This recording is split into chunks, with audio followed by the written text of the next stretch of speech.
The amount of food waste in Malaysia, such as corn husk, has become higher and higher, which causes pollution and environmental damage to our country.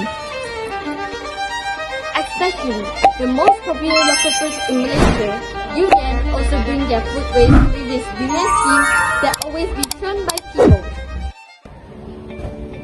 With the development of civilization, forest logging and deforestation for wood-based paper production has caused more harm to the habitat, flora and fauna.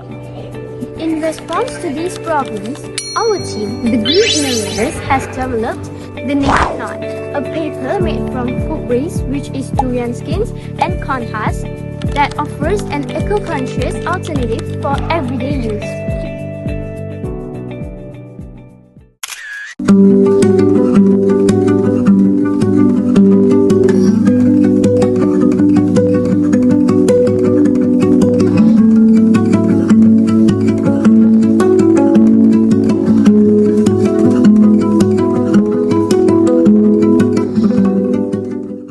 What's the substances inside the paper?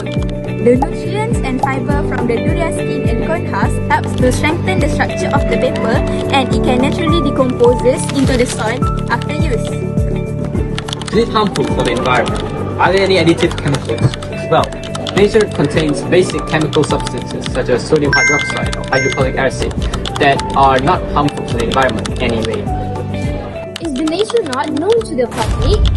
Besides that, we introduced the Naturenote to our school, allowing students and teachers to try using it in their daily activities. We also successfully bring our paper to international tables and national exhibitions.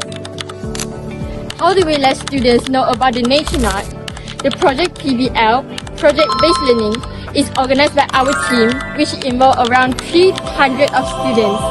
They learn about the production of the paper and produce the paper together during the PBL. Our team developed a biodegradable paper as a sustainable alternative. In addition to being environmentally friendly, our paper also naturally decomposes and acts as organic matter in soil and gives extra benefits that normal paper does not. The effect of this innovation is a reduction in waste, lower deforestation rates, and a step towards a more sustainable and circular economy. The Naturenote, right today, grow tomorrow.